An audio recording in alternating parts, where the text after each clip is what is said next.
Rock Hard Riffs, the rock and roll guitar channel.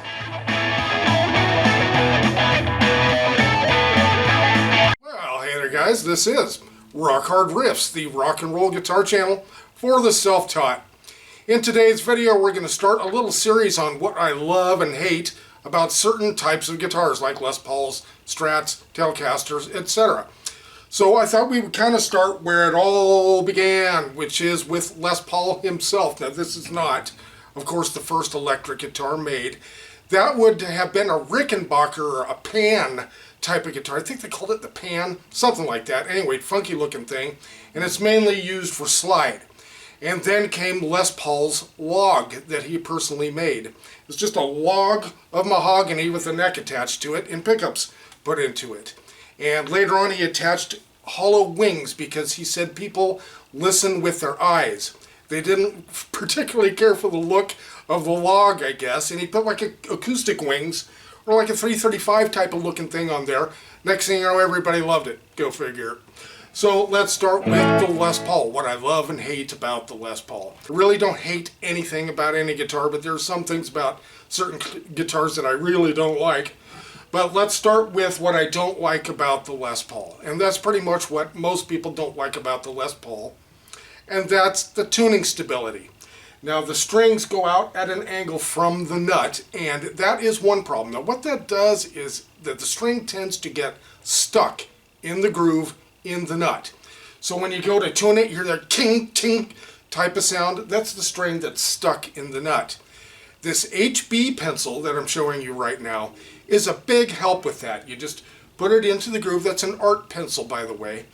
And it's got a very soft graphite lead to it. And you just put it in the grooves there. And what it does is it just lets the string slide back and forth in the nut. Doesn't keep it in tune. It just makes it easier to keep in tune.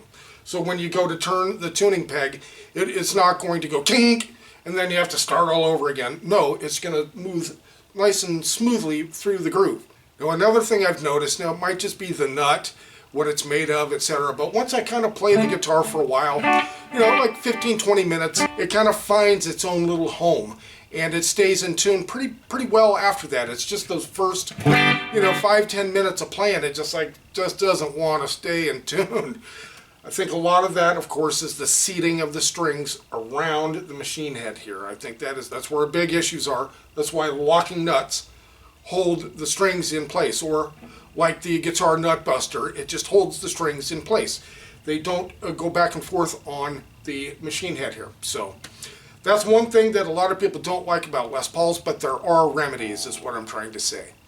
Another thing I'm not overly crazy about with Les Pauls are the sharp angles. Right on the back and the front. I wouldn't mind a little bit of relief, kind of like a Strat there would be kind of nice. On the back and the front, they call it a belly cut, but it's really more, for me anyway, more of a rib cut. Kind of goes into your ribs a little bit.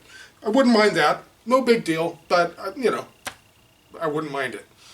Next thing about the Les Pauls, and this is something I don't hate, but it is my least favorite thing about these guitars, and they tend to be heavy as a tank. And unnecessarily so, in my opinion. I have other mahogany guitars, fairly thick ones, like my Flying V, which is featherweight compared to some Les Pauls. Now this Epiphone Les Paul, it's a pretty good weight. It's about 8 pounds. It's not terrible, but I wouldn't mind it just a little bit lighter, But there are some Les Pauls that are just ridiculously heavy, just stupid heavy. And that's what I really don't like about Les Pauls. What do I love about Les Pauls? Everything else. What I love primarily about Les Pauls, this is my first love, and that is the configuration of the volume and tone knobs to the bridge to the pickup selector. This is my favorite configuration by far. Like Stratocasters, the knobs are right here. We'll talk about that later. I prefer this setup right here. I don't do a lot of swells with the knobs, but if you need to, they're right there. It's not that big a deal. And the pickup selector switch is really a breeze. This makes switching pickups so much easier than just about any other guitar that I can think of. And of course, one of the things about the Les Paul that is undeniable, and that's just the beautiful sounds you get out of them. And I think that is primarily due to pickup placement. Where they are according to the nut or and the bridge, right, where the pickup happens to be in that space. And I think that has a lot to do with the tone of guitars, period. But it's a really great setup for the Les Paul, again, in my opinion. That could be Epiphone, Gibson, what have you. This Epiphone Les Paul is just an absolute dream guitar. This thing plays so well. And we have the Seymour Duncan Pearly Gates in here, the bridge and the neck. And these are fantastic pickups. This came with Pro Buckers, which I really liked. I loved the tone of them. They lack guts. They just don't have the punch that, say, these Pearly Gates do.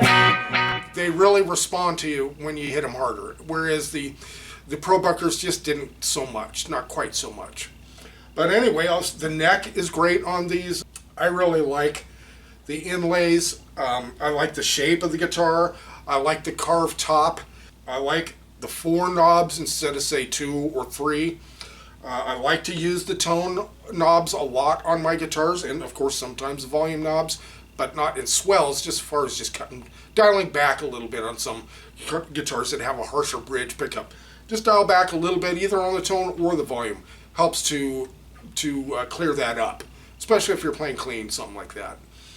But the Les Paul is just one of my favorites, if not my favorite, because of this configuration. Just my favorite. I really love it. And aside from the the harsh angles here, it's a fairly comfortable guitar. And it's not overly big. It's not big. And that's why I'm just kind of confused about the weight of it. Yeah, it's thick, but it's like, are they choosing the heaviest possible mahogany they can on some of them? It's just too heavy. Or maybe maple, but it isn't that much maple to make it that much heavier.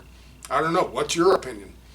All right, guys, that is the Les Paul. Let us know what you think. And again, we're going to talk about several different guitars. We're going to go over Stratocasters and Tellys and a Super Strat and hollow bodies, that sort of thing. So, all right, guys, make sure you leave a comment. If you happen to be new to our channel, please subscribe. We'd really appreciate that. And we will see you next video.